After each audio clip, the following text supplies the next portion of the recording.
টলিপাড়ায় বাড়তে থাকা অনিশ্চয়তার আবহে মঙ্গলবার টেকনিশিয়ান স্টুডিওতে ডাকা হয়েছে গুরুত্বপূর্ণ বৈঠক। মূলত শিল্পী ও টেকনিশিয়ানদের সুরক্ষা এবং নিরাপত্তা সংক্রান্ত স্ট্যান্ডার্ড অপারেটিং প্রোটোকল তৈরির লক্ষ্যেই এই উদ্যোগ বলে জানা যাচ্ছে। সূত্রের খবর, সকাল 10টা থেকে স্টুডিও চত্বরে জমায়েত শুরু হবে। উপস্থিত থাকবেন বিভিন্ন শাখার শিল্পী ও টেকনিশিয়ানরা। একসঙ্গে প্রযোজকদেরও সেখানে আসার কথা রয়েছে। ফলে আলোচনার পরিধি আরও বিস্তৃত হতে পারে বলেই মনে করা হচ্ছে। দুপুর 2টো নাগাদ ইম্পার সঙ্গে গুরুত্বপূর্ণ বৈঠক নির্ধারিত হয়েছে। এই বৈঠকে উপস্থিত থাকার কথা ইম্পার সভাপতি প্রিয়া সেনগুপ্তর।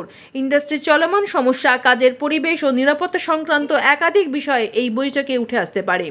একদিকে টেলিভিশন চ্যানেলগুলোর প্রতিনিধিত্বের সঙ্গেও আলোচনার আবেদন জানানো হয়েছে, তবে তারা বৈঠকে যোগ দেবেন কিনা তা এখনও নিশ্চিত নয়। দুপুরের মধ্যেই এই বিষয়ে চূড়ান্ত সিদ্ধান্ত জানা যেতে পারে বলে সূত্রের খবর। সাম্প্রতিক একাধিক ঘটনার পরিপ্রেক্ষিতে শুটিং ফ্লোর নিরাপত্তা, কাজের সময়সূচি, স্বাস্থ্য সুরক্ষা এইসব বিষয়ে স্পট গাইডলাইন তৈরির প্রয়োজনীয়তা অনুভব করছেন শিল্পী ও টেকনিশিয়ানরা।